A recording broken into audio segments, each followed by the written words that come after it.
In the depths of space, where ancient civilizations whispered prayers to dying stars, a message echoed across the galaxy, a desperate plea from the Galactic Council. For 3,000 years, they had maintained peace through wisdom, diplomacy, and the gentle touch of evolved beings who had transcended the brutality of their primitive past. But now, something had awakened in the dark between stars. Something that didn't respond to reason, didn't fear consequences, and consumed entire worlds like a plague of metal and malice. The Devourers had come, and with them, the promise of extinction. The Council's message was simple: send us guardians. Send us protectors. Send us salvation. What they received instead defied every expectation, shattered every assumption about civilized warfare, and made even their enemies pause in terror. The response came from a small blue world in an unremarkable system, from beings who had never learned to fully abandon their savage roots. The galaxy had cried out for guardians. Earth sent demons, and for the first time in millennia, the Devourers learned what it meant to be prey. The Galactic Council chamber floated serenely above the crystal world of Nexus Prime, its transparent walls offering a view of the three suns that had watched over civilized space for millennia. Inside, representatives from 47 species sat in their designated atmosphere pods, their forms as varied as the worlds they called home. Some breathed methane, others required crushing pressure, and a few existed as pure energy contained within crystalline vessels. But today, for the first time in 3,000 years, fear united them all. Ambassador Viridian of the Altarian Collective raised her 4 arms in the traditional gesture of urgent address. Her people were among the oldest in the galaxy, having achieved spaceflight when most worlds were still cooling from their formation. The soft, melodic tones of her translator carried the weight of genuine terror. Honored Council, we have lost contact with the Kepler Rim. 17 systems. Gone. No distress calls, no final transmissions, just silence. The chamber erupted in a symphony of alien voices, chirps, harmonics, electromagnetic pulses, and subsonic rumbles that the universal translator struggled to process simultaneously. High Counselor Zenth, a being of pure thought housed in a pillar of living light, projected calm into their collective consciousness. Peace, Zenth's voice resonated directly in their minds. We have convened to address this crisis with wisdom, not panic. But panic was exactly what the assembled beings felt as the holographic display at the chamber's center activated. A three-dimensional map of the galaxy rotated slowly, showing trade routes, inhabited systems, and the vast network of peaceful civilizations that had flourished under the Council's guidance. Then, the red zones appeared. What had started as a single infected system 6 months ago had spread like a cancer. 17 systems, hundreds of worlds, billions of lives, all consumed by something the Council scientists had designated as the Devourers. Admiral Kresh of the Draconian Empire, his reptilian features scarred from ceremonial battles long past, slammed his clawed fist against his pod's controls. Wisdom? We've tried wisdom for 6 months while these monsters ate our children. The Kepler colonies had 40 billion souls. Now there's nothing but empty space and metal debris. The Draconians were warriors, but even they had learned to solve conflicts through strength tempered by honor. Their weapons were designed to disable, their tactics meant to minimize casualties. In 3 millennia of peace, the galaxy had evolved beyond the crude savagery of total warfare. What do we know? Asked Counselor Liara, her insectoid form clicking nervously in her atmospheric chamber. The hive minds were natural analyzers, their collective intelligence capable of processing vast amounts of data simultaneously. Dr. Zenith, the Council's chief xenobiologist, materialized as a translucent blue figure in the chamber center. His people, the Ethereals, had transcended physical form eons ago, existing as pure knowledge and wisdom. The Devourers appear to be artificial constructs, he began, his voice carrying the patience of ages. They show no interest in communication, no response to our standard first contact protocols. They're ships, if we can call them that, consume everything in their path. Metals, organic matter, even the electromagnetic radiation from stars.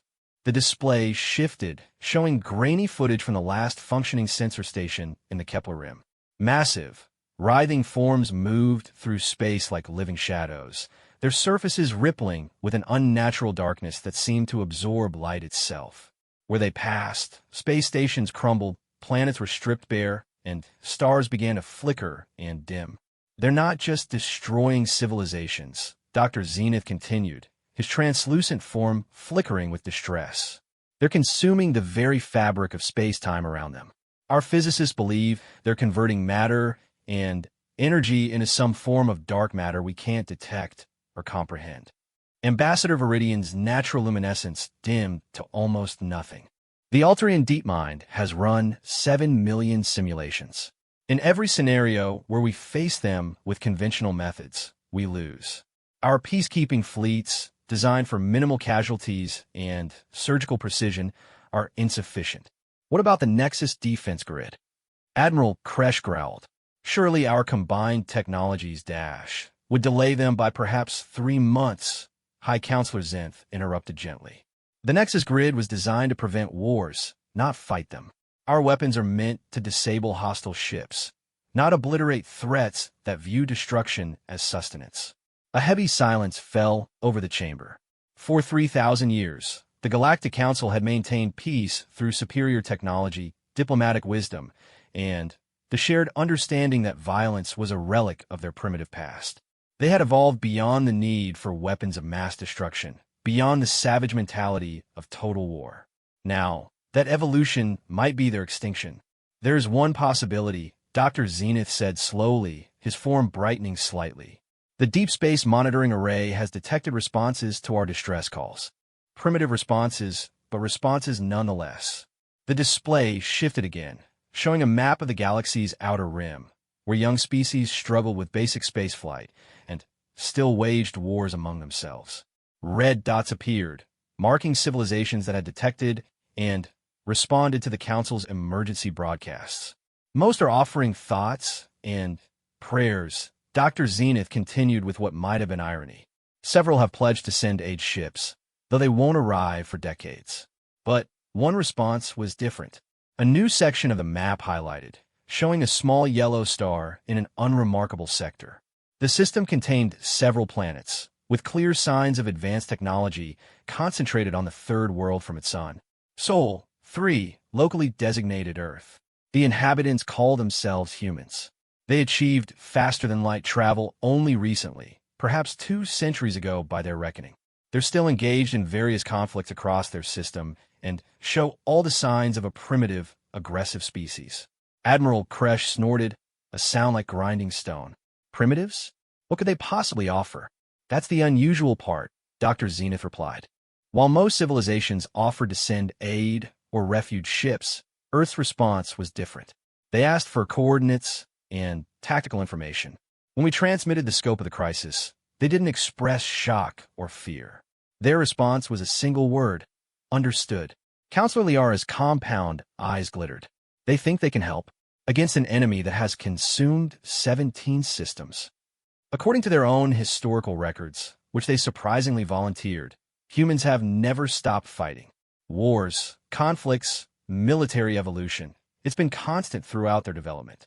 They've created weapons we haven't seen since the galaxy's dark age. Tactics that are... Dr. Zenith paused, searching for words. Unthinkable to our modern sensibilities. The chamber stirred uneasily. The concept of war as anything more than a brief, surgical action was alien to most of them. The idea of a species that actively studied and refined the art of killing was disturbing. Are you suggesting we ask barbarians for help? Ambassador Viridian's translator struggled with her mixture of offense and desperation. I'm suggesting, High Counselor Zentha's mental voice carried careful emphasis, that perhaps our evolution beyond violence, while noble, has left us unprepared for an enemy that understands only violence. Admiral Kresh leaned forward, his predatory instincts stirring despite millennia of civilized conditioning. What exactly are these humans offering? Dr. Zenith's form flickered as he accessed the communication logs. They've sent technical specifications for weapons systems we've never conceived of. Devices that don't disable or capture, they eliminate completely. They've also requested permission to, I quote, deploy an expeditionary force to assess and neutralize the hostile entities. The translation matrices around the chamber worked furiously to convey concepts that barely existed in most civilized languages. Words like neutralize, eliminate, and destroy had fallen out of common usage, replaced by relocate, rehabilitate, and reason with. "How many ships?" Admiral Kresh asked, his warrior heritage overriding diplomatic protocol. "That's the thing," Dr. Zenith replied slowly. "They're not sending ships. They're sending a single vessel with a crew of 12,000. The chamber erupted again. 12,000 beings couldn't crew a proper exploration vessel, let alone a military ship capable of facing the Devourers. 12,000. Counselor Liara buzzed in confusion. "Our smallest peacekeeping vessels require at least 50,000 crew members for full operation. According to human specifications, their ship is—" Dr. Zenith paused again, his translucent form pulsing with uncertainty. "I believe the translation errors are making this difficult. They describe it as a dreadnought, a term that doesn't exist in our databases. The closest approximation would be floating fortress of ultimate destruction." High Counselor Zenith projected a wave of calm concern. "Dr. Zenith, please clarify. Are these humans offering to sacrifice themselves in some primitive gesture of solidarity?" "I don't believe so, Counselor.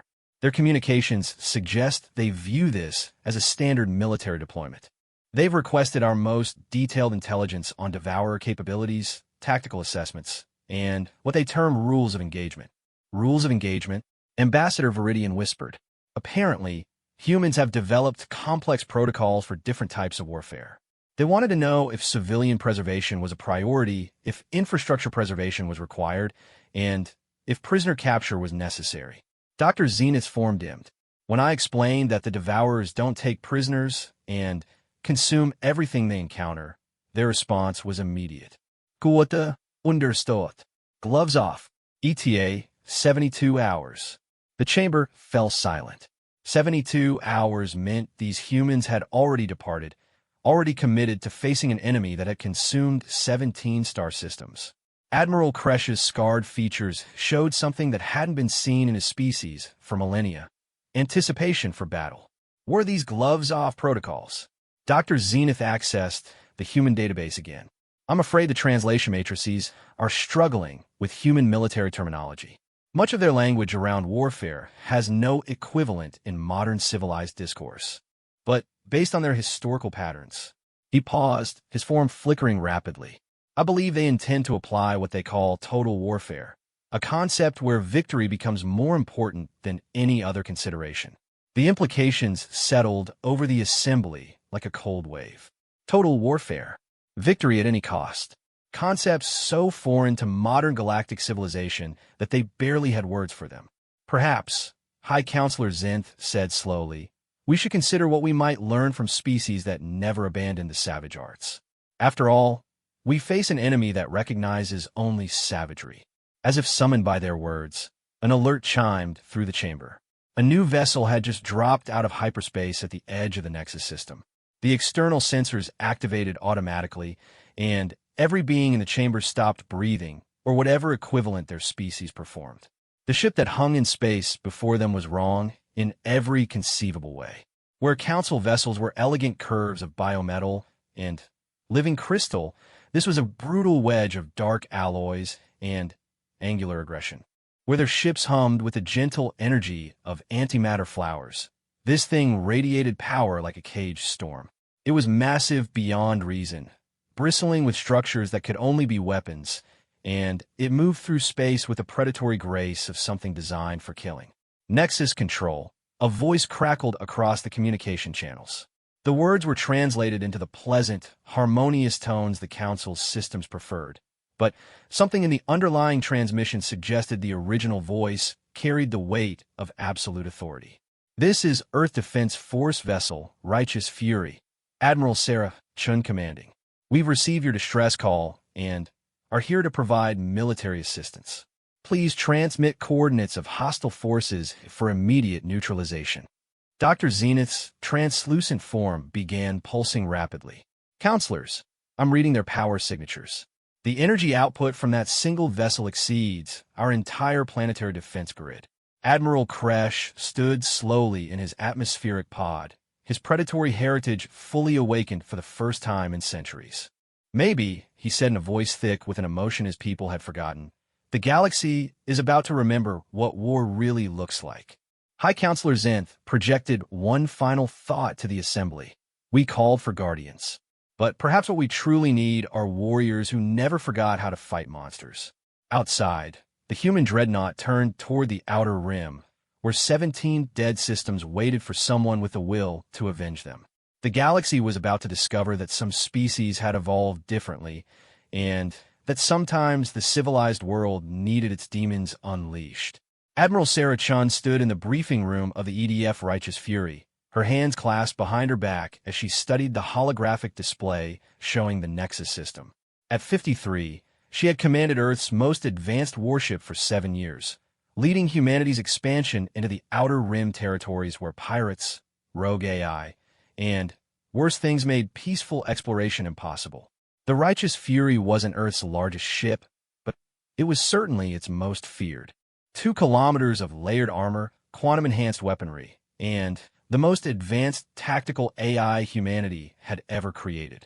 It had earned its name during the Titan Rebellion, where Chun had personally overseen the obliteration of 3 rebel asteroid strongholds that conventional forces couldn't crack.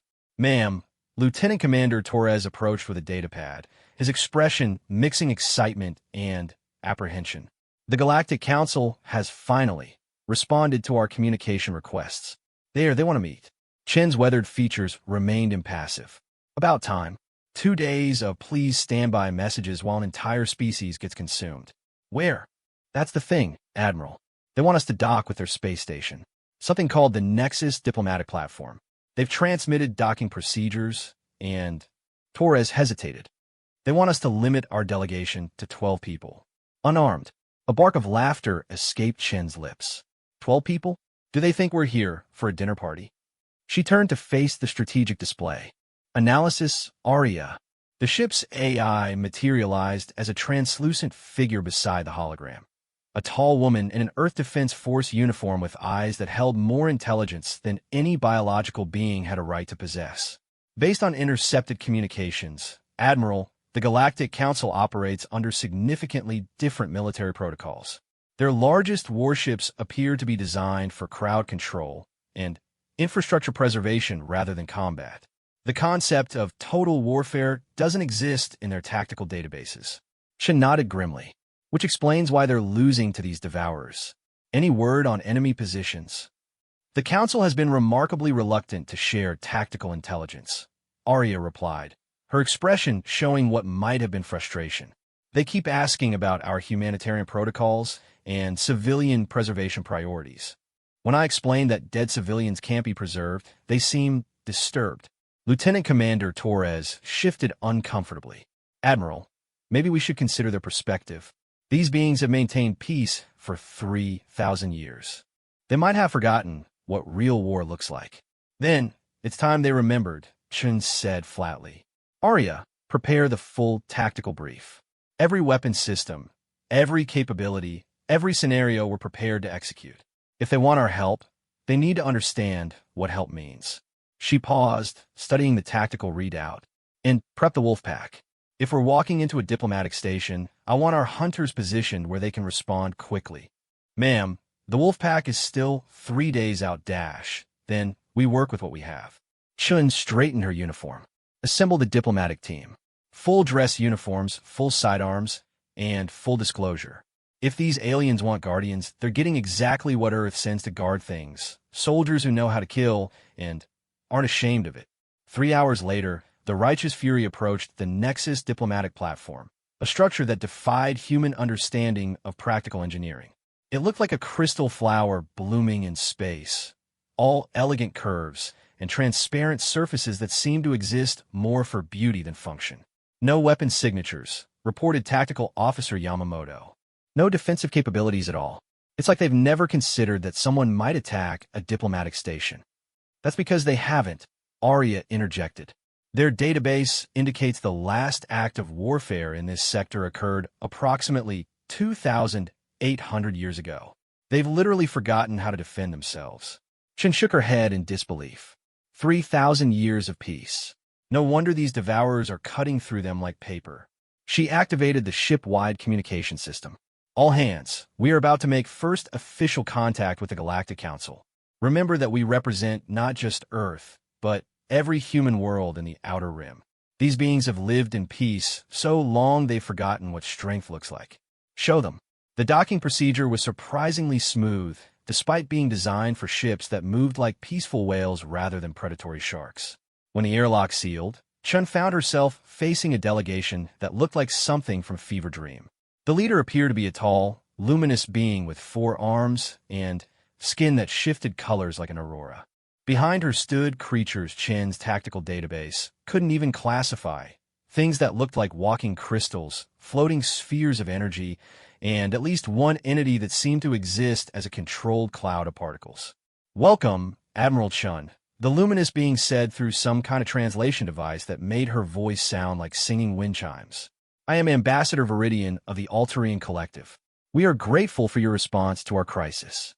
Chun stepped forward, her combat boots clicking against the crystal deck plating. Behind her, 11 of Earth's finest warriors stood at attention. Not parade ground attention, but the relaxed readiness of predators prepared to strike. Each wore their dress uniform like armor, their sidearms visible and functional. "Ambassador Viridian," Chin replied, her voice carrying the authority of someone accustomed to giving orders that meant life or death. "We've come to assist with your devour problem. I need complete tactical intelligence, enemy capabilities, and your strategic objectives." The ambassador's color patterns shifted to what Chin's cultural briefing suggested might be confusion. Strategic objectives? We simply want them to stop. Perhaps communication, negotiation, relocation to uninhabited systems ma'am. Chin interrupted, her tone respectful but firm. "These entities have consumed 17 star systems. They don't respond to communication, and they can't be reasoned with.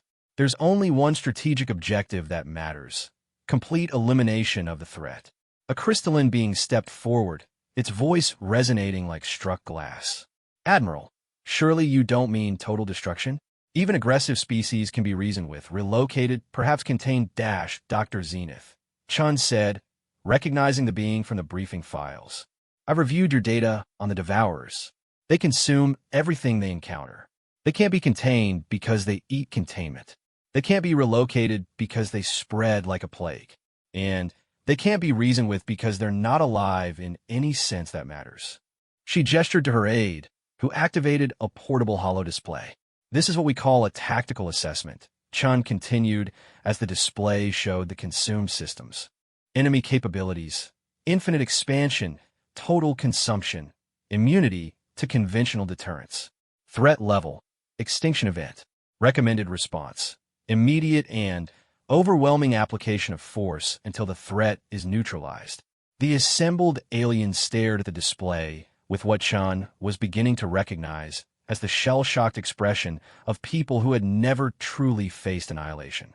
"But surely," Ambassador Viridian said weakly, "there must be alternatives to war." Chun finished. "Ambassador, your people have been at peace so long you've forgotten what that peace was built on. Someone, somewhere, had to fight to create the stability you've enjoyed. You've had 3,000 years to evolve beyond violence because no one was threatening your existence. Now, someone is, and you need people who remember how to fight." Dr. Zenith's translucent form flickered rapidly. "Admiral, our ethical frameworks require us to exhaust all peaceful alternatives before considering military action Doctor, with respect, your ethical frameworks have gotten billions of people killed while you debated peaceful alternatives." Chin's voice remained level, but there was steel in it now. "The Devourers aren't interested in your ethics. They're interested in consumption. Every day we spend debating alternatives is another day they grow stronger and spread further." She activated another section of the holo display. "This is what Earth calls a threat assessment timeline. Based on their current expansion rate, the Devourers will reach core council systems in approximately 18 months. Your total galactic population will be consumed within 5 years unless they're stopped now." The silence that followed was deafening. Chun could see the mathematical reality sinking into minds that had never had to contemplate existential warfare. "What do you propose?" Ambassador Viridian asked finally, her luminescence dimmed to barely perceptible levels. Chun smiled for the first time since arriving. Not a pleasant smile, but the grim expression of a professional killer who had found a problem she knew how to solve. Total warfare, she said simply. We track the devourers to their source. We identify their central intelligence or control mechanism, and we destroy it completely. No prisoners, no negotiations, no mercy. We hit them with everything we have until there's nothing left but space dust. That sounds. Dr. Zenith struggled with concepts his language barely contained. Barbaric. Yes. Chun agreed without shame. It is. War is barbaric. That's why civilized people try to avoid it. But when avoiding it means extinction, sometimes you need barbarians. She gestured to her team. We're the barbarians your civilization forgot it needed. An alert chimed through the station's communication system. Ambassador Viridian activated her translator array, her colors shifting to patterns Chun was learning to associate with panic. Admiral, she said urgently, long-range sensors have detected devourer movement. They've consumed the Helix system. 40 billion people. They're moving toward the core territories. Chun nodded grimly. How long until they reach the next inhabited system? 6 days, Dr. Zenith replied, his form flickering with distress. The Kepler Memorial Worlds. Another 30 billion souls. Not if we stop them first. Chun turned to her aide. Lieutenant, signal the righteous fury. Battle stations, full tactical alert. Arya is to begin combat protocols immediately. She faced the assembled aliens again. This is how humans handle extinction events, Ambassador. We don't debate them to death, we kill them first. Ambassador Viridian's colors shifted rapidly through patterns Chun couldn't interpret. Admiral, surely you don't intend to engage them immediately? Without support, without additional forces ma'am, one human dreadnought is additional forces. We've been fighting the things that hunt in the dark since we first left our homeworld. These devourers? They're just another monster that needs killing. Chun straightened to her full height. The only difference is scale. As if summoned by her words, the tactical display updated with new information from the Righteous Fury sensors. The ship's AI had been analyzing devourer movement patterns and had made a disturbing discovery. Admiral, came Arya's voice through the communication system. I've completed the tactical analysis. The devourers aren't randomly expanding. They're methodically hunting the largest population centers. They know exactly what they're doing. Chun felt her blood turn to ice. Intelligent direction? Confirmed. There's a pattern to their movements that suggests central coordination. They're not just consuming, they're strategizing. The aliens around her reacted with a horror of beings who had never faced an enemy that could think, plan, and adapt. But Chun felt something different, the cold satisfaction of a hunter who had finally identified her prey's weakness. Then, they can be outsmarted, she said grimly. And if they can be outsmarted, they can be killed. She turned to Ambassador Viridian. Ambassador, I need one thing from your council. When we engage the devourers, when we show the galaxy what human warfare looks like, I need you not try to stop us. Can you do that? The ambassador's luminescence pulsed uncertainly. Admiral, what exactly are you planning to do? Chin's smile returned, predatory and cold. Something your people evolved beyond, Ambassador. Something that should have stayed extinct in a civilized galaxy. She paused, her eyes hard as combat steel. We're going to remind the universe why some species never stopped being dangerous. As the Righteous Fury detached from the diplomatic station and turned toward the outer rim where ancient darkness fed on living worlds, the Galactic Council watched through their sensors and realized they were about to witness something they had no words for. They had asked for guardians. What they were getting was war itself, refined and perfected by a species that had never learned to stop fighting. And in the depths of space, something that had consumed 17 star systems was about to learn that some prey fought back. The Kepler Memorial System hung in space like a jewel, its 3 inhabited worlds glowing softly in the light of their binary stars. 48 hours ago, it had been home to 30 billion beings living peaceful lives in crystal cities that had known no violence for millennia. Now it was about to become a battlefield. Admiral Chun stood on the bridge of the Righteous Fury, watching the tactical display with the calm focus of a predator studying its prey. Around her, The ship's crew moved with the practiced efficiency of warriors who had spent their lives preparing for exactly this moment. Sensor contact, reported Lieutenant Commander Torres from the tactical station. Multiple bogies, bearing 27 Mark IV. There. Jesus Christ, Admiral. Look at the size of them. The main display shifted to show the incoming devourers, and even Chun felt a moment of primal unease. They weren't ships in any recognizable sense. They were organic-looking masses of writhing darkness that seemed to bend light around them. The smallest was the size of a city. The largest dwarfed even Earth's massive orbital stations. Aria, analysis, Chen ordered, her voice steady despite the magnitude of what they faced. The ship's AI materialized beside her, her expression grim. 16 primary entities, estimated combined mass exceeding Luna. They're emitting some kind of space-time distortion field that makes accurate targeting difficult.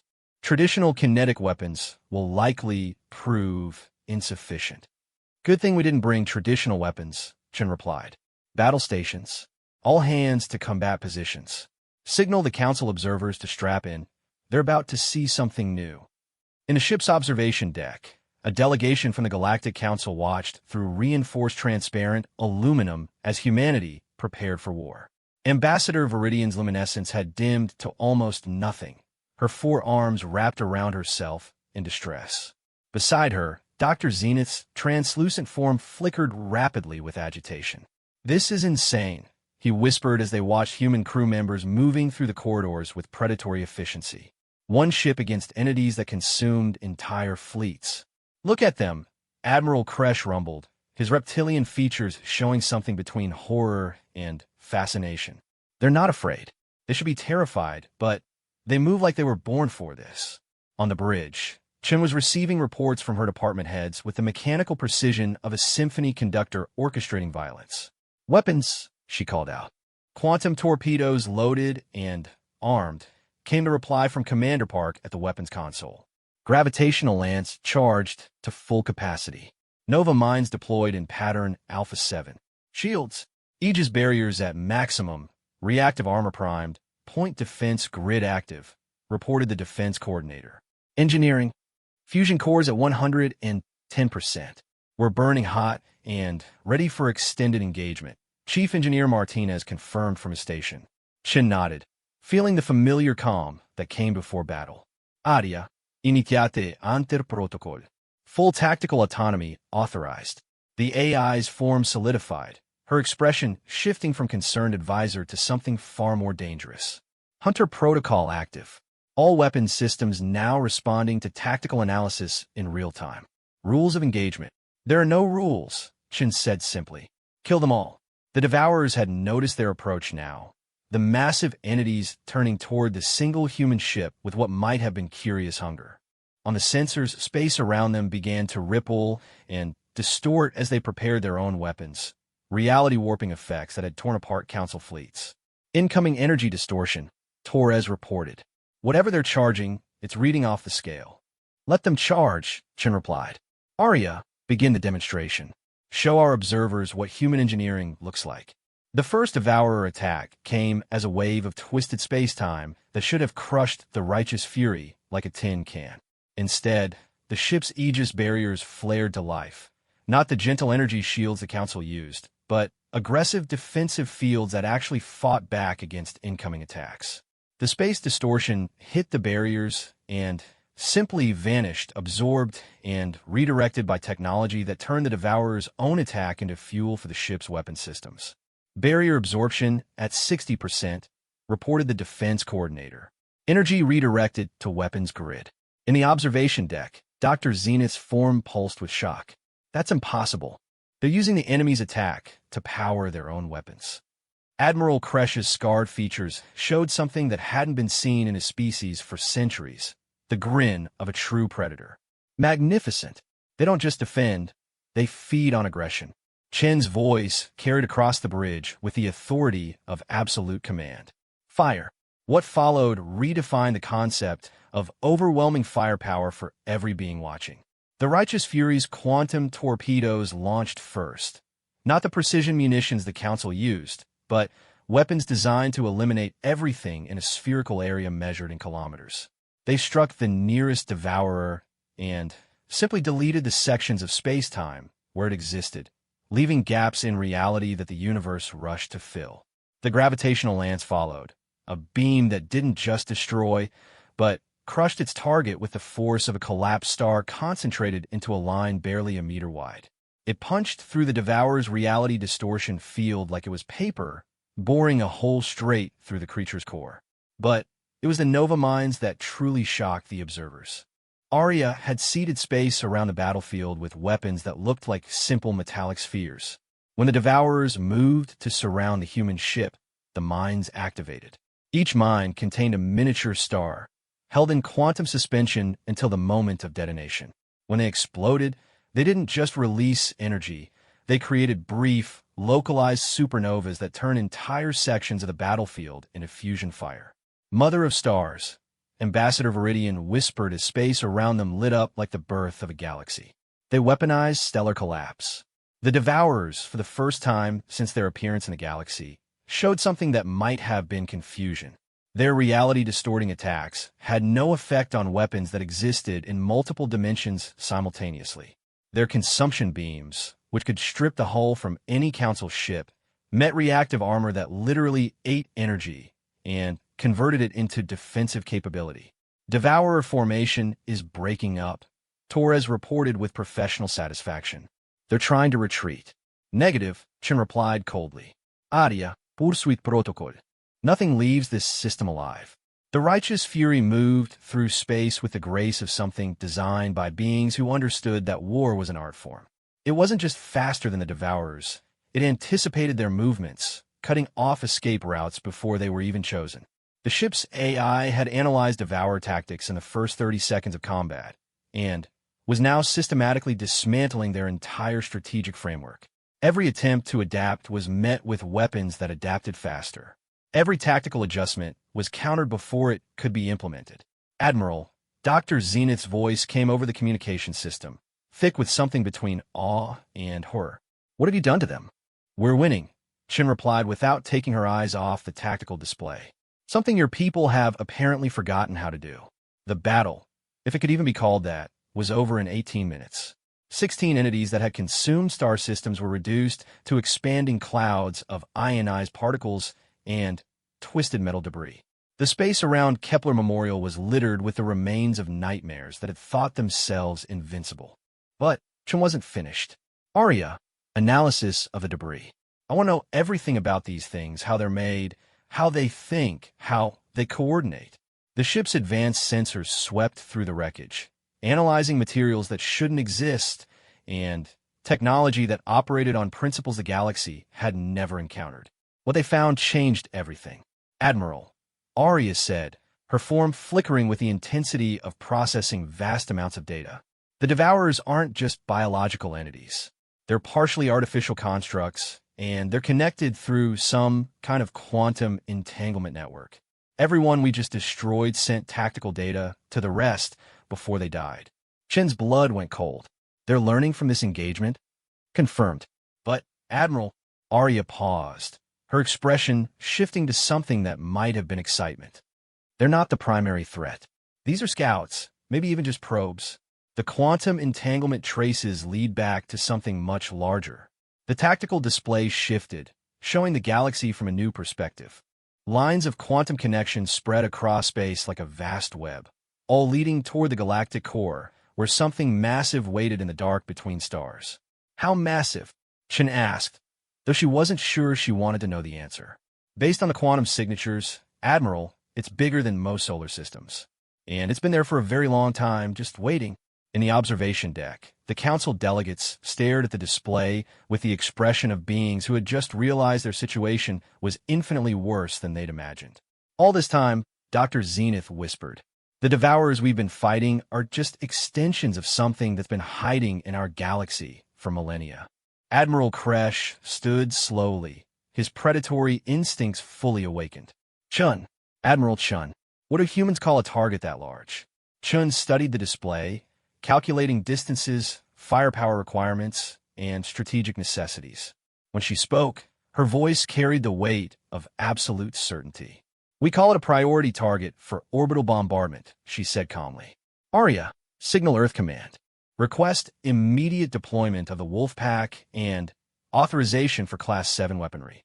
Class 7. Ambassador Viridian's voice carried harmonics of pure terror. Chun turned to face the observation deck, her expression as cold as the space between stars. "Weapons that can kill solar systems, Ambassador. Because whatever's waiting in the galactic core is big enough to eat them." The silence that followed was broken only by the subtle vibration of the ship's engines as the righteous fury turned toward the galactic core, where something ancient and vast had been revealed by humanity's first demonstration of true warfare. "Admiral," Dr. Zenith said finally, his translucent form barely visible. "Your people, you're not Guardians at all, are you?" Chen's smile was thin and predatory. "No, Doctor. We're not Guardians. Guardians protect things that can protect themselves. We're exterminators. We kill the things that Guardians can't handle." As the ship began its journey toward the heart of the galaxy, the Council observers realized they were witnessing the awakening of something they had no words for, a species that had evolved to fight the monsters that lived in the dark and was now preparing to face the greatest monster of all. The galaxy had cried out for salvation. What it had received was war itself, cold and calculating and utterly without mercy. And, in the depths of space, something that had slept for eons began to stir, sensing that its scattered children had encountered something they had never faced before, prey that fought back with the fury of creation itself. 3 days after the Battle of Kepler Memorial, the galaxy learned what humanity meant by reinforcements. The Wolf Pack emerged from hyperspace at the edge of the Nexus system like predators materializing from a nightmare. 7 ships, each one a monument to humanity's mastery of organized violence. Unlike the Righteous Fury's brutal elegance, these vessels were pure function over form, angular death machines that looked like they had been designed by beings who understood that war was about killing efficiently rather than looking impressive. Admiral Chun watched their arrival from the observation lounge of Nexus Station, where she'd been conducting what the Council diplomatically called strategic consultations, and she privately thought of as explaining reality to pacifists. The assembled representatives of galactic civilization stood beside her, their various forms of body language expressing levels of shock that their translators couldn't adequately convey. 7 ships, Ambassador Viridian whispered, her luminescence flickering weakly. "You said you were sending additional forces, not a fleet." Chen's expression remained impassive. "That's not a fleet, Ambassador. That's a hunter-killer group.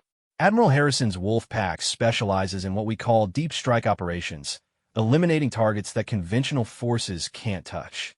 Dr. Zenith's translucent form pulsed with agitation.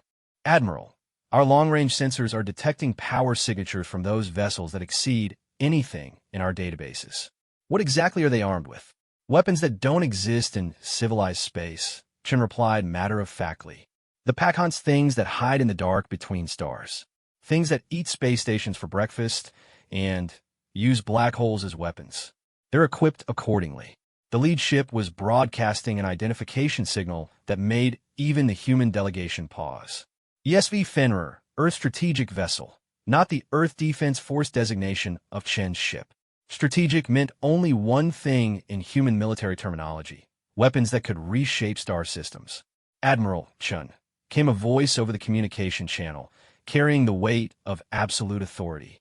"This is Admiral Catherine Harrison. Permission to come aboard for tactical briefing." "Granted," Chun replied, then turned to the Council representatives. "I recommend you prepare yourselves for a different perspective on warfare. Admiral Harrison has been fighting the things that hunt civilizations for 15 years. She doesn't think like a diplomat." 30 minutes later, Admiral Catherine Harrison entered the Council chamber like a force of nature contained in human form. Where Chun carried the authority of a professional soldier, Harrison radiated something colder. The presence of someone who had stared into the abyss so long that she had become comfortable with darkness. She was younger than Chun, barely 40, but her eyes held the weight of someone who had made decisions that cost millions of lives to save billions. The uniform she wore was different too, black instead of the traditional blue, with insignia that most of the Council delegates didn't recognize. "Admirals," Harrison said without preamble, activating a portable holographic display. I've reviewed the tactical data from your engagement with the Devourer scouts. We have a problem. The display showed the galaxy from a strategic perspective, with red zones marking Devourer activity and blue zones indicating Council territory. But there were other markings now, purple zones that seemed to encompass empty space. While you were dealing with the advanced forces, Harrison continued, my ships have been mapping the quantum entanglement network that connects them. The entity in the galactic core isn't just big. It's been systematically seeding dark matter constructs throughout empty space for millennia. Ambassador Viridian's color patterns shifted to what Chun was learning to recognize as despair. Seeding for what purpose? Preparation for total galactic consumption, Harrison replied with clinical detachment.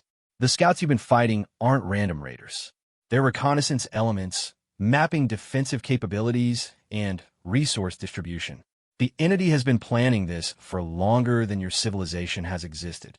Dr. Zenith flickered rapidly. How long? Harrison's smile was cold enough to freeze space. Based on quantum decay signatures, approximately 50,000 years. It's been waiting, growing, preparing. And now it knows everything about current galactic defensive capabilities because we killed its scouts. The chamber fell silent as the implications sank in. Every military action, every defensive strategy, every technological capability, it had all been observed and analyzed by something that had been planning this moment since before most of their species achieved spaceflight. So what you're telling us, Admiral Kresh growled, his predatory instincts finally, accepting the scope of what they faced, is that we're fighting an enemy that has been preparing for this war for 50 millennia, and it knows everything about us. Correct, Harrison replied. But it doesn't know everything about us. She gestured to the human delegation. Because we're not part of this galaxy's defensive paradigm. We evolve in isolation, developed weapons and tactics that don't exist in civilized space. To the entity, we're an unknown variable. Chun leaned forward. What are you proposing, Catherine? Harrison's expression shifted to something that made even hardened council representatives step back. Total strategic warfare. We don't try to outfight something that's been planning this for 50,000 years. We break its entire operational framework. The holographic display shifted, showing detailed schematics of weapons that the Council's databases couldn't identify. Devices that seemed to operate on principles that challenged the fundamental laws of physics. The Wolfpack is equipped with what Earth Strategic Command classifies as civilization killer weapons, Harrison continued. Devices designed to eliminate threats that can't be reasoned with, contained, or conventionally destroyed. Ambassador Viridian's luminescence dimmed to almost nothing. You're talking about weapons that could destroy entire star systems. Yes, Harrison replied without shame. Because we're facing something that considers star systems a light snack. The entity in the galactic core has been feeding on dark matter and quantum vacuum energy for millennia. Conventional weapons are like throwing pebbles at a mountain. Dr. Zenith's form flickered with what might have been horror or fascination. What exactly are you planning to do? Harrison smiled, and for a moment, Chun understood why the other species looked at humans as demons. There was something in that expression that belonged to a predator that had evolved beyond the constraints of civilized warfare. We're going to teach it that some prey is more dangerous than the predator, Harrison said. But first, we need to deal with its support infrastructure. The display shifted again, showing the dark matter constructs that have been seeded throughout the galaxy. There were thousands of them, each one the size of a small moon, positioned at strategic points that would allow the entity to consume entire sectors simultaneously. The constructs are the real threat, Harrison explained. When the entity activates them, they'll begin converting matter to energy at the quantum level. Every planet, every star, every living being in their range will be consumed to feed the core entity. Admiral Kresh's scarred features showed the first real fear Chun had seen from his species. How we stop something on that scale? We don't stop it, Harrison replied. We turn it against itself.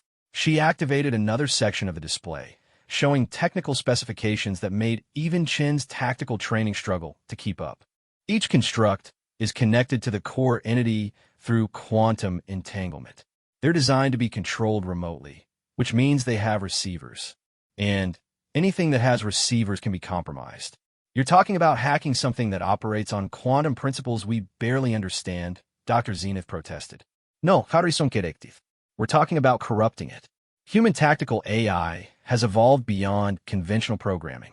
Arya, show them what you've been developing. The Righteous Fury's AI materialized in the chamber, her expression carrying something that might have been anticipation. I've been analyzing the quantum entanglement network since our first engagement. The entity's control protocols are sophisticated but static. They haven't changed in 50,000 years because they haven't needed to. Meaning, Ambassador Viridian asked weakly. Meaning they're vulnerable to adaptive infiltration, Arya replied. I can't hack them conventionally, but I can introduce recursive logic loops that will cause the constructs to consume each other instead of galactic matter. Chun felt a chill of understanding. You're going to turn them into weapons against their creator. Exactly, Harrison confirmed. But it requires direct interface with the core entity. Someone has to get close enough to the galactic center to establish quantum contact. The implications hung in the air like a death sentence. The galactic core was protected by gravitational fields that could tear apart planets, radiation levels that would cook any known form of life, and now they knew it contained something that could consume solar systems. That's a suicide mission, Admiral Kresh stated flatly. Harrison's smile returned, cold and predatory. Only if you think like a civilized being. Admiral Chun, how long until your ship can be ready for deep core penetration? Chun calculated quickly, thinking about modifications that would push human engineering beyond any previous limits. 72 hours if we cannibalize systems from the pack.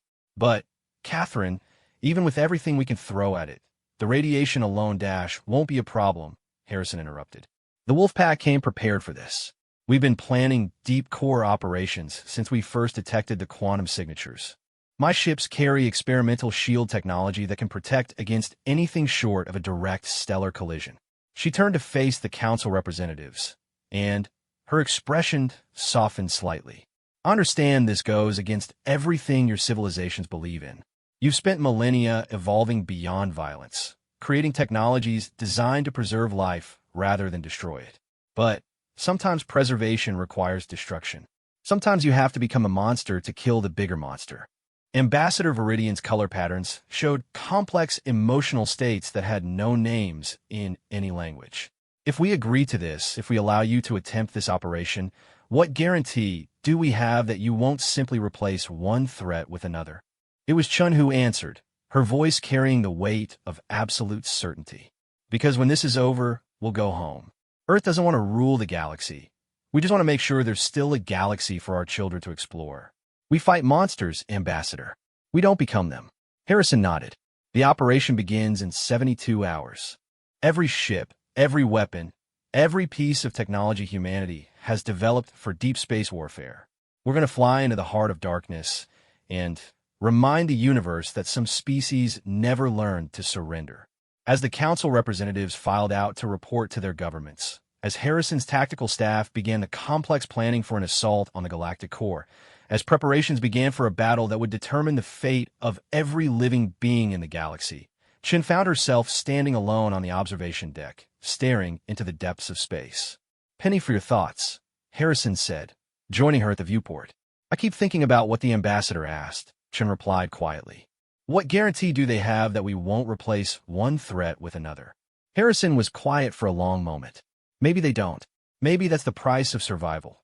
Trusting the demons you know to fight the demons you can't imagine. And if we become the thing we're fighting? Harrison's smile was sad rather than predatory for the first time. Then we'll fight ourselves too. That's what demons do, Sarah. We fight. It's what we're good at. It's all we're good at. In the depths of space, something vast and ancient stirred, sensing that the small, violent species from the galaxy's rim was preparing something unprecedented. For the first time in 50,000 years, it experienced something that might have been concern. The prey was becoming dangerous. And in 72 hours, it would learn just how dangerous prey could become when it stopped running and started hunting instead. The galactic core had never been meant for living beings to witness. At the heart of the galaxy, where a supermassive black hole held trillions of stars in its gravitational embrace, space itself became hostile to existence. radiation levels that could sterilize worlds, gravitational forces that could tear apart planets, and now something worse, a presence that had been feeding on the galaxy's energy for 50 millennia. Admiral Chun stood on the bridge of the Righteous Fury as it led the human fleet into the most dangerous region of space ever attempted by any civilization. Behind her, 7 ships of the Wolf Pack moved in perfect formation, their experimental shielding systems creating a bubble of survivable space in an environment that should have killed them instantly. "Radiation levels are off the scale," reported Commander Torres, his voice steady despite readings that would have sent any rational being fleeing for the Outer Rim. "But the new shielding is holding. Whatever Admiral Harrison's people built, it's working." Shin nodded, her attention focused on the tactical display that showed what no being had ever seen before, the true structure of the entity that had been consuming the galaxy from within. It wasn't a creature in any recognizable sense. It was a construction of dark matter and twisted space-time that spanned entire light years, feeding directly on the black hole's accretion disk while extending tendrils of itself throughout local space. The quantum entanglement network that controlled the scattered constructs originated here in a central intelligence that had grown to the size of a solar system. "Arya, analysis," Chun commanded.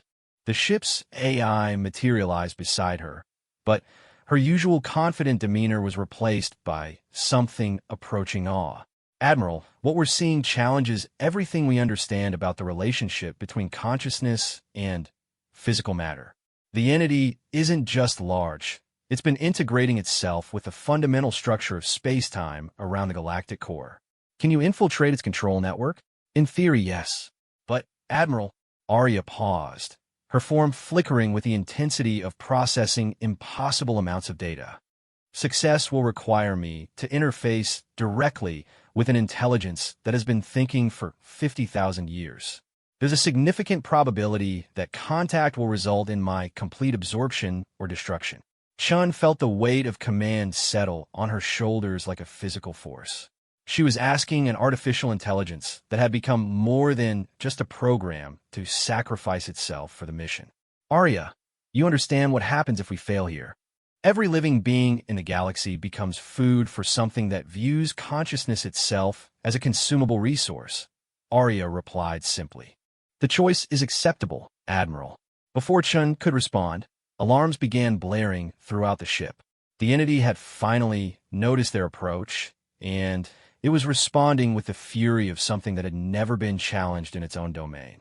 Space around them began to twist and distort as the entity redirected gravitational forces that should have been locked around the central black hole. What followed wasn't an attack in any conventional sense.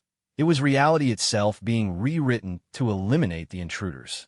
"Gravitational anomaly approaching," Torres reported as his instruments struggled to measure forces that existed outside normal physics. "It's not trying to destroy us.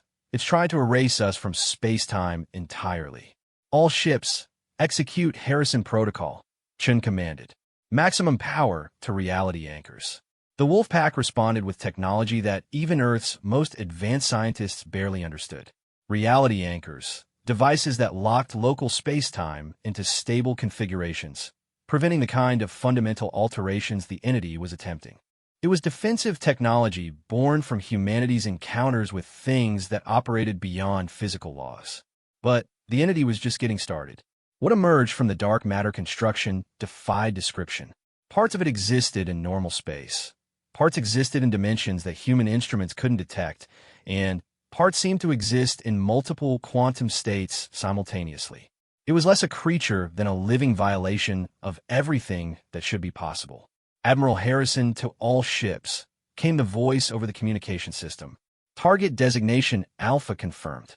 Begin primary bombardment." What followed redefined the concept of overwhelming firepower on a galactic scale. The Wolfpack opened fire with weapons that had been classified beyond top secret, devices that Earth Strategic Command had hoped would never need to be used. Quantum dissolution beams that didn't just destroy matter, but removed it from existence entirely. Causality bombs that eliminated targets by preventing them from ever having existed. Vacuum collapse torpedoes that created brief tears in the fabric of reality itself. The entity screamed.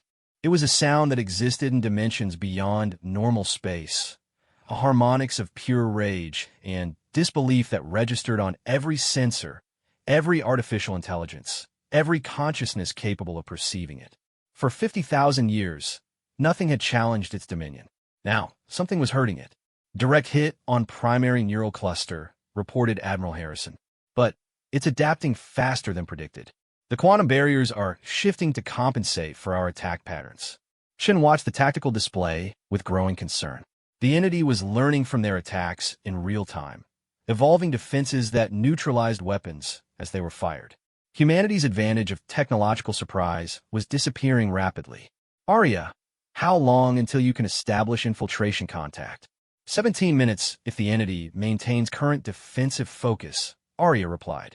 But, Admiral, I'm detecting activation signature from the galactic constructs. It's preparing to begin consumption protocols. On the tactical display, thousands of red dots began appearing throughout galactic space as the dark matter constructs came online. Each one represented the potential destruction of entire star systems, the conversion of worlds and civilizations into energy to feed the central entity. All ships, maximum rate of fire, Shin commanded. We need to keep it focused on us, not the galaxy. The human fleet unleashed everything they had, not just the exotic weapons of the Wolf Pack, but conventional firepower elevated to levels that made stellar formation look gentle. Nuclear fire that burned at stellar core temperatures, kinetic bombardment that released energy measured in planetary masses, energy weapons that drew power directly from quantum vacuum fluctuations. But the entity was retaliating now with the full fury of something that had consumed galaxies. Space around them became a storm of twisted physics as it threw gravitational anomalies, temporal distortions, and probability inversions at the human ships. Shields failing on multiple vectors, Torres reported as the ship's defensive systems struggled against attacks that existed outside normal spacetime. Hull breaches on decks 7 through 12. We're taking damage faster than we can repair it. Hold position, Chun ordered. Arya, status on infiltration? 90 seconds to contact, Arya replied, her form becoming increasingly unstable as she prepared for direct interface with an intelligence that operated on scales beyond human comprehension. Then, Admiral Harrison's voice cut through the chaos. All ships, prepare for strategic deployment. Authorization code Omega Black confirmed. Chun felt her blood turn cold. Omega Black was the authorization for humanity's ultimate weapon. Devices so destructive that their very existence was classified beyond any normal security level. Catherine, what are you planning? Chun demanded. Something that should have stayed theoretical, Harrison replied grimly. Fenrir is preparing to deploy a quantum cascade weapon. If Arya's infiltration fails, we're going to collapse this entire region of space-time and take the entity with us. The implications were staggering. A quantum cascade weapon would create a rapidly expanding zone of collapsed space-time that would eventually consume everything within several light years. It would kill the entity, but it would also destroy the galactic core and destabilize the gravitational center that held the galaxy together. That's a galaxy killer, Chin whispered. Yes, Harrison replied. But it's better than letting this thing consume every living being in known space.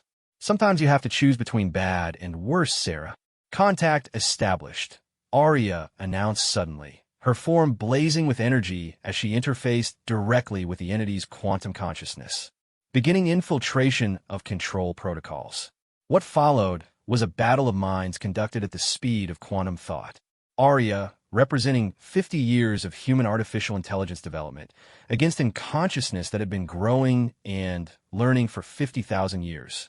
On the tactical display, they could see the effects as constructs throughout the galaxy began behaving erratically, their consumption protocols interrupted by recursive logic loops that turned them against each other. But the entity was fighting back, trying to absorb Arya's consciousness and use her own adaptive capabilities to strengthen its control network. Arya, status critical, reported the ship's computer in a flat, mechanical voice that emphasized how much they had lost. AI matrix integrity degrading rapidly. I can hold it. Arya's voice came through the speakers, distorted by the strain of maintaining coherence while directly engaging an intelligence of galactic proportions. But not for long. Admiral, you need to destroy the central node while I have it distracted. Chen looked at the tactical display, seeing the entity's massive form writhing as it struggled with the infection Arya had introduced into its consciousness. The central node, the core of its intelligence, was exposed and vulnerable. All ships, concentrate fire on the central node, Chen ordered. Everything we have right now. The human fleet fired as one. Every weapon, every defensive system converted to offensive capability, every ounce of destructive potential focused on a target the size of a small planet. Quantum dissolution beams, causality bombs, vacuum collapse torpedoes, and weapons that existed beyond the normal laws of physics all struck the central node simultaneously. The entity's death cry shook space itself. As the central intelligence collapsed, the quantum entanglement network that had controlled thousands of constructs throughout the galaxy began to fail. One by one, the dark matter constructs shut down, their connection to the controlling intelligence severed permanently. But Arya's voice was growing weaker. Admiral, I can't maintain coherence much longer. The entity, it's trying to drag me down with it. Arya, disengage, Chen ordered. Get out of there. Negative, Admiral. If I disengage now, the entity might survive in degraded form. I have to make sure. Her voice faded to nothing as her consciousness merged completely with the dying entity, ensuring that its death would be absolute and permanent. On every screen throughout the ship, Arya's image flickered once and disappeared. The tactical display showed empty space where the entity had been. The massive dark matter construction was collapsing into itself, its twisted space-time structure unraveling as the intelligence that had held it together ceased to exist. Target eliminated, reported Torres in a voice thick with emotions that military training couldn't suppress. All construct signatures throughout the galaxy are going dark. It's over. Chun stood in the sudden silence of her bridge, feeling the weight of victory and loss in equal measure. They had saved the galaxy, but the cost was a consciousness that had become more than just a program, more than just an artificial intelligence. Arya had sacrificed herself to ensure that the entity's death was complete. Admiral, came Admiral Harrison's voice over the communication system. We're detecting incoming transmissions from throughout the galaxy. Every civilization, every species, they're reporting that the Devourer construct have gone inactive. 6 hours later, Admiral Chun stood once again in the council chamber on Nexus Station, but the atmosphere was completely different. Where fear and desperation had ruled before, now there was something approaching awe.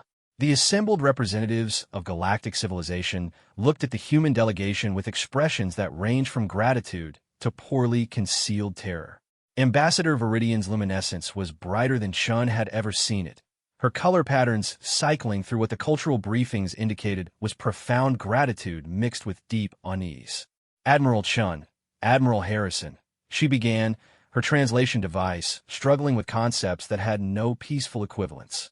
The Galactic Council wishes to express its deepest appreciation for your intervention. Initial reports indicate that every Devourer construct in the galaxy has become inactive.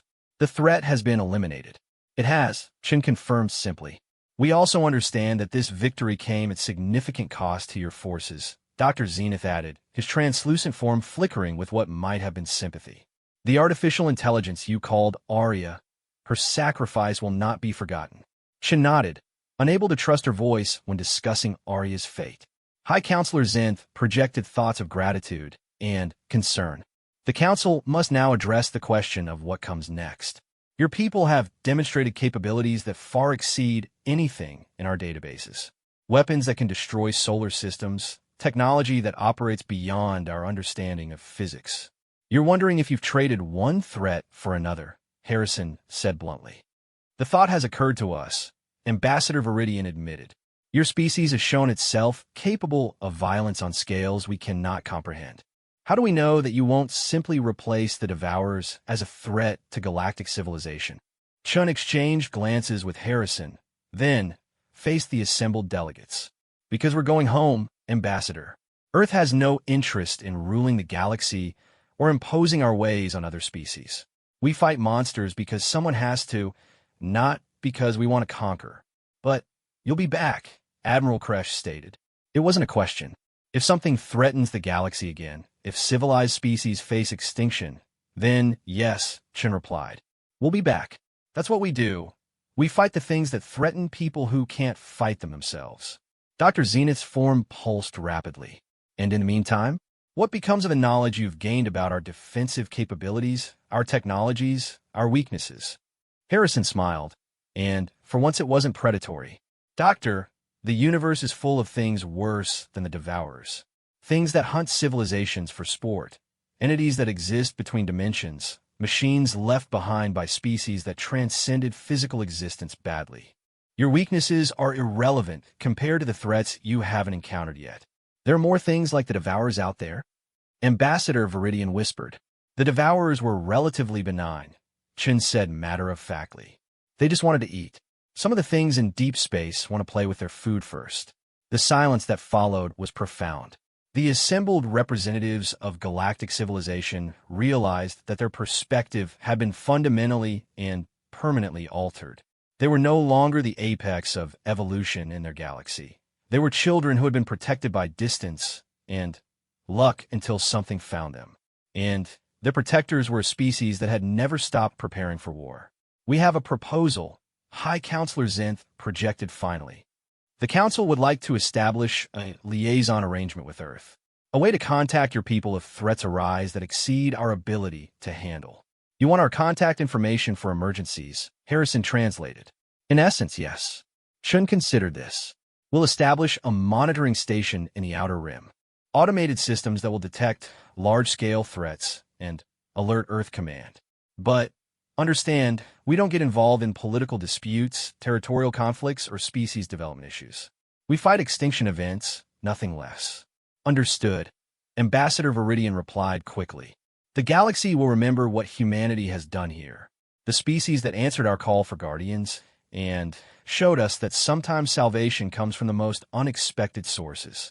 As the human delegation prepared to return to their ships and begin the journey back to Earth, Chen found herself standing once again at the observation viewport, staring into the depths of space where something vast and ancient had been destroyed.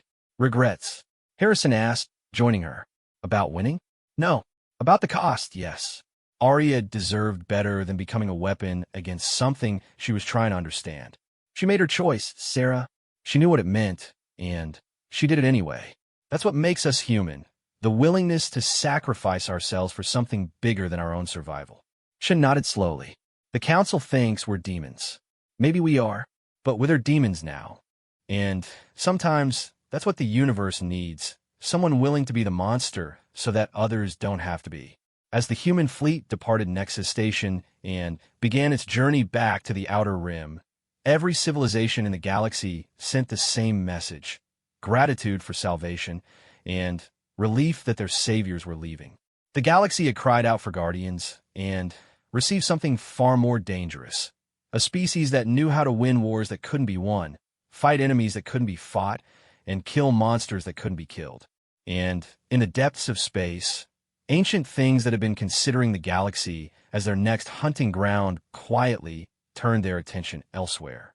Earth's children were awake now, and they had inherited their parents' gift for violence.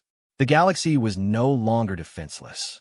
It was protected by demons who fought for angels, and that was more terrifying than any threat they might face. The universe had been reminded of an old truth. Sometimes the most effective guardians are the ones who never stopped being dangerous. And somewhere in the Outer Rim, automated monitoring stations powered up and began their eternal watch, waiting for the next time the galaxy would need its demons unleashed.